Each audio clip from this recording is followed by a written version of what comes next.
Well, the 2020 DC Black Film Festival, we really appreciate your support. Check out dcbff.org for more details about the festival and this year's lineup of films and events. You just watched Love and Relationships. Now we're going to find out a little bit more about the filmmakers behind the films you just saw. I'm Nick, co-host of the Black Girls Do Stuff 2 podcast. And I'm Tiffany, co-host of Black Girls Do Stuff 2 podcast. And we'd like to introduce you to our panelists briefly before we get into our Q&A today. So today we have Antjuan C. from Differences. Hey everybody, how y'all doing? We have Mark Vinzant from Lessons Lived. Greetings. We have Chloe Gardiner from A Sirens Sorrow. Hi, everyone. And we have Laila Petrone from I Will Not Forget You. Hi. All right, so now we can get into our questions, what everyone's here for. So I'll start. Love and relationships are something all of us will and have experienced at some point in our lives, which makes this particular block super relatable. So my question for the panel, why did you choose to tackle this particular subject matter in your film? Well, hey, I'll start. Well, like you said, it is relatable. It's something that we all can look at and remember either a relationship that we were in, that our friends was in, or maybe even look at how relationships should be. It's a good way to look at the mirror and maybe look at some of the wrongs you may be doing and maybe some of the rights you may be doing. So I think that was important, not to just be entertained, but to also deliver a underlining message in love and relationships. Going off of that, I would say for my film, definitely the mother-daughter relationship and the mother doing anything to get her daughter back and trying to save her, even as so far as believing in a mythical creature that she thinks can bring back her daughter. So just that strong bond and that motherly protective vibe and I know my mother's very overprotective, so yeah. For me, it was very much about when I heard about the hurricane in Puerto Rico. I have some ancestors from Puerto Rico, and I just felt this need to connect with that experience. And I started thinking about how Puerto Ricans are American citizens. And the story obviously is a fictionary story, but I just wanted to create something that could connect people from the United States and Puerto Rico and feel something that was real to me. Hi, so Mark Vinzant, Lessons Lived. I made the film out of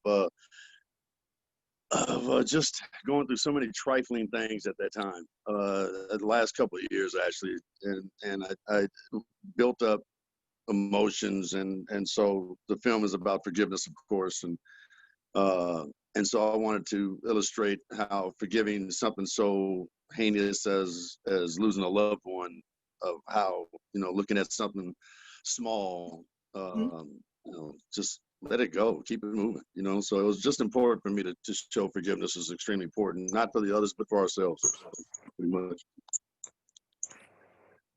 Since yours is the only entry in this block that is a web series, I wanted to see if you wouldn't mind giving us a little, like this season on Differences. Where do you see your stories going? Where do you see them expanding?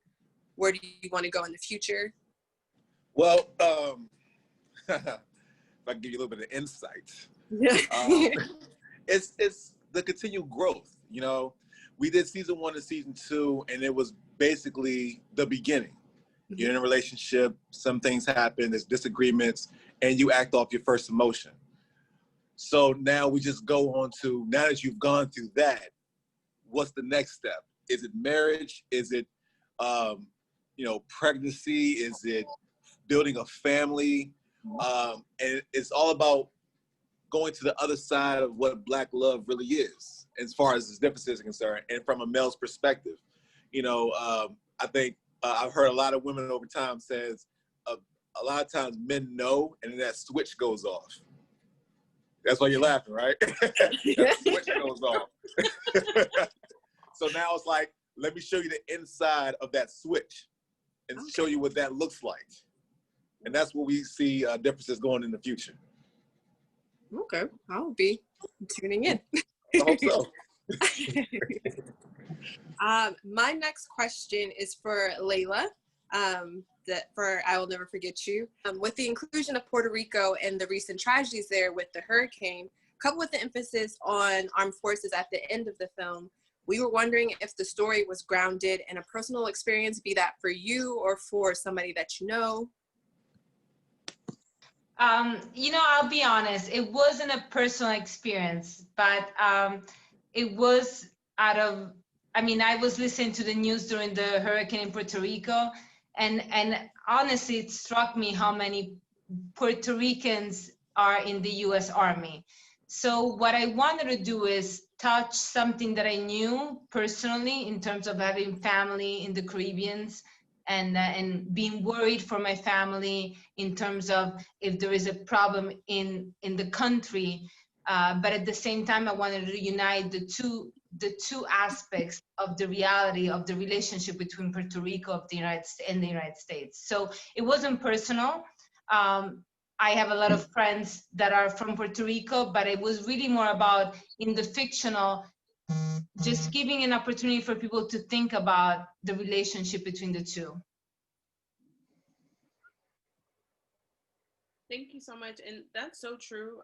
When all of the hurricanes and everything was hitting Puerto Rico, you know, it shocked me in a way. It shocked me to see how disconnected we were from a part of us, just because they weren't here. And you have to think because, you know, people are brown and of color. And so, you know, not having the aid there. So thank you for bringing light onto that as well. Thank you. I appreciate it. So I am going to go into the next question, and this is for Mark.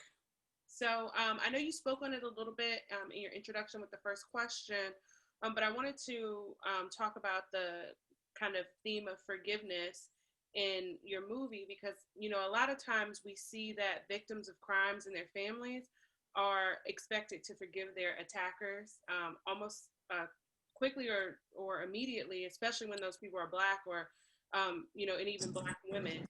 And, you know, in the film, it seems like Bertha gives absolute forgiveness during her prison visit. So is that what you were, you know, trying to display there, that, you know, it's all said and done, she's forgiven and moved on? And if so, or if not, you know, why did you make the choice to have that moment kind of be the kind of the boiling point for her forgiveness? Well, she wasn't going there with the intent to forgive him. It was the fact that they shared nightmares was a trigger that allowed them in that moment, which I think I could have done better. But to show in that moment that they share things. Now this is a short, and it's used for a feature film that my first feature film that I'm going to be making in the near future. So, and so because of them sharing these nightmares and her seeing him in such pain, her being a mother, a grandmother, a woman, she's able to understand that emotion.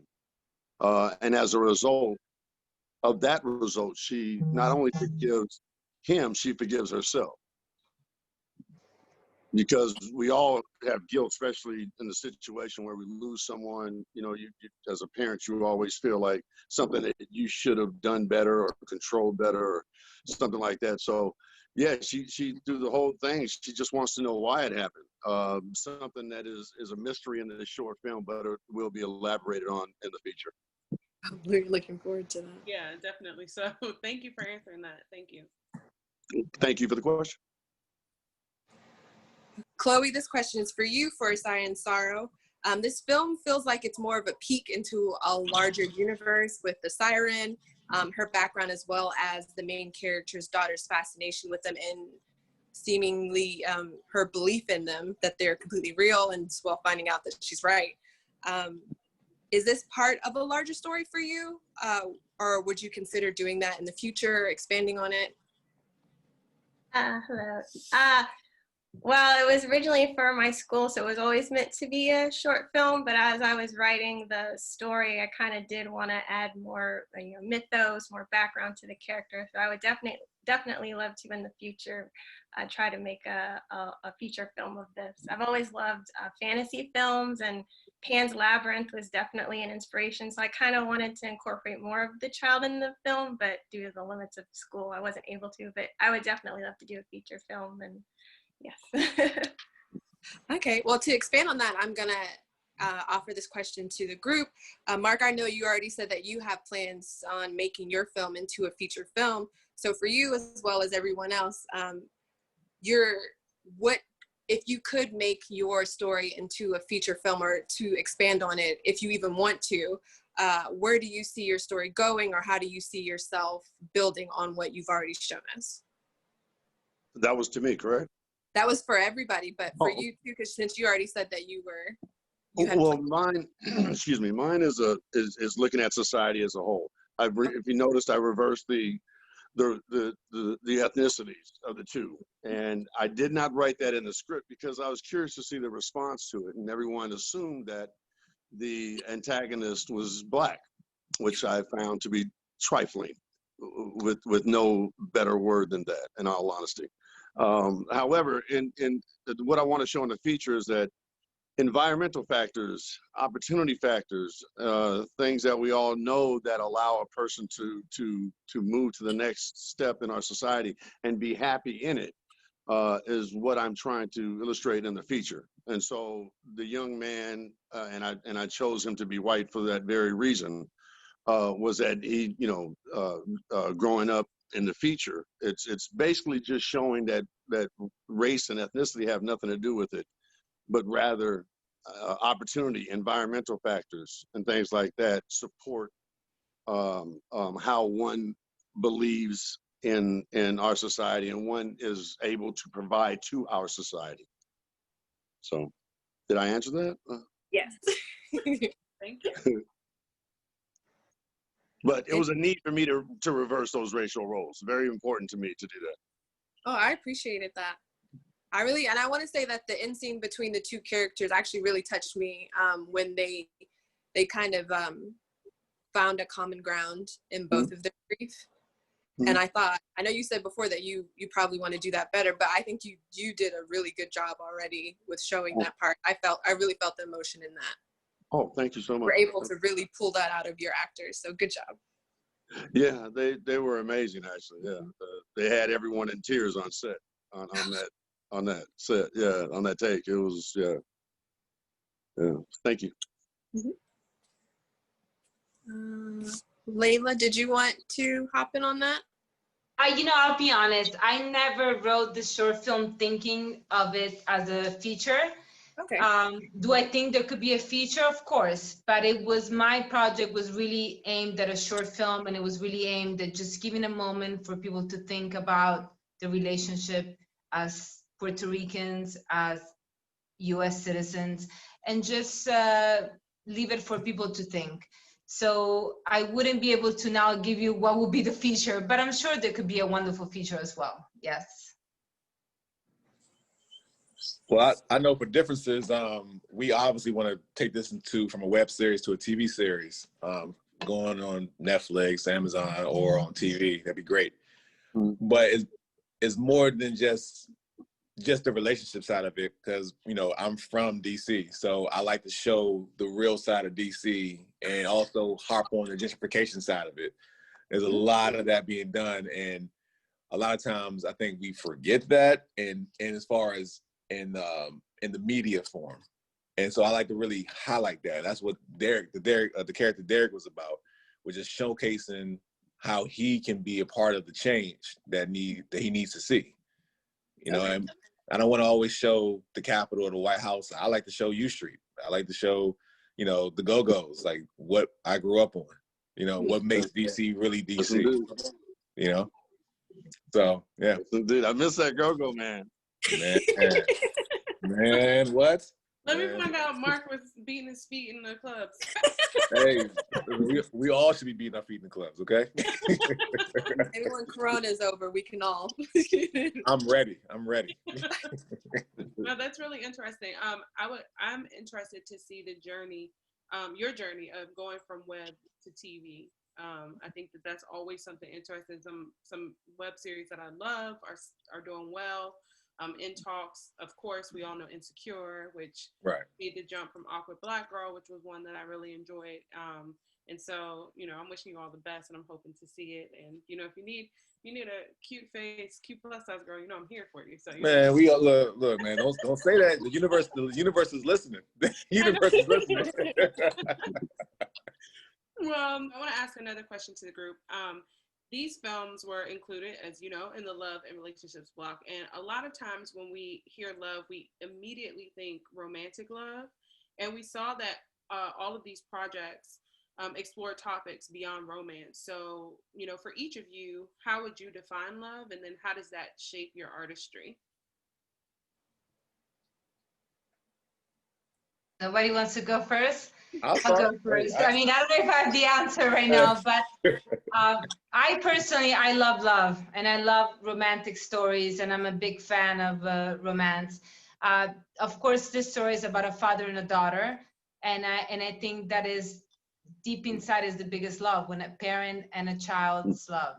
And I think what's special in my case, what I really cared to portray was exactly how a father is trying to cope with his own pain and trying to make it easier for his daughter, while his daughter is trying to make it easier for the dad. Because I think the relationship with a father and a daughter, or a mother and a child, whatever that would be, is so special, and it's really the essence of love.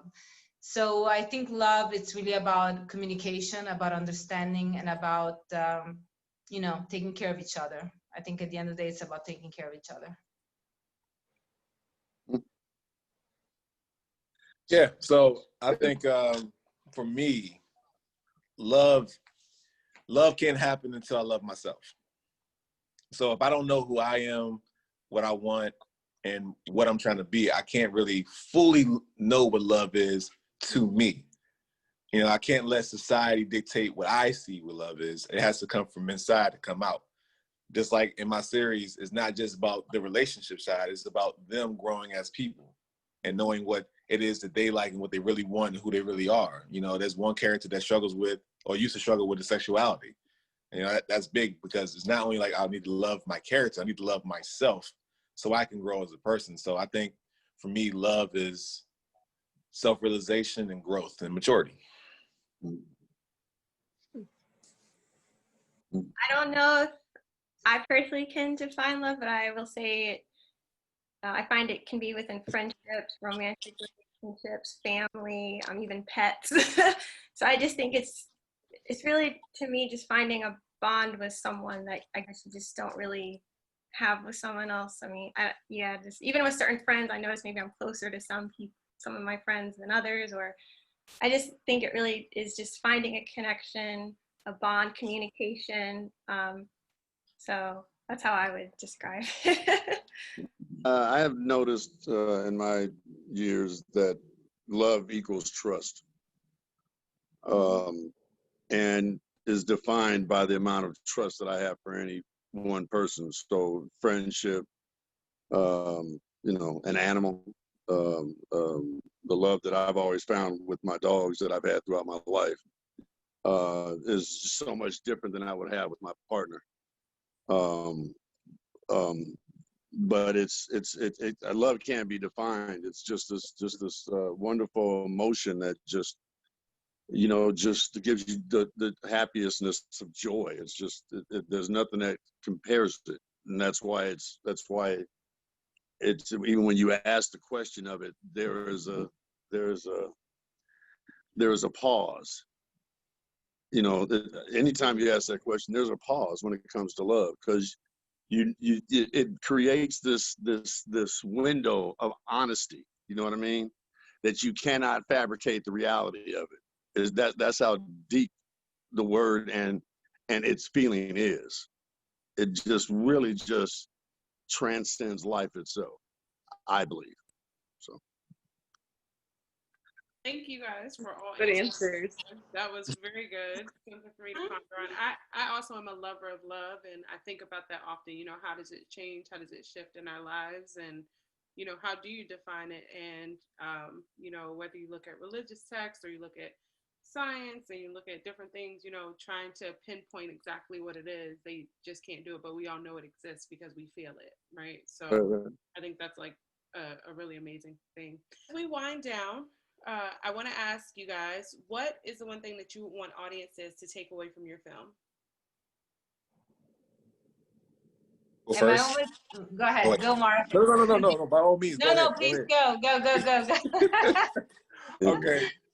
So one thing that I would love people to take away from differences is to keep an open mind about how men view relationships and love, and maybe some of the things that males are going through in their daily lives, and also seeing what goes on into their own city, DC specifically.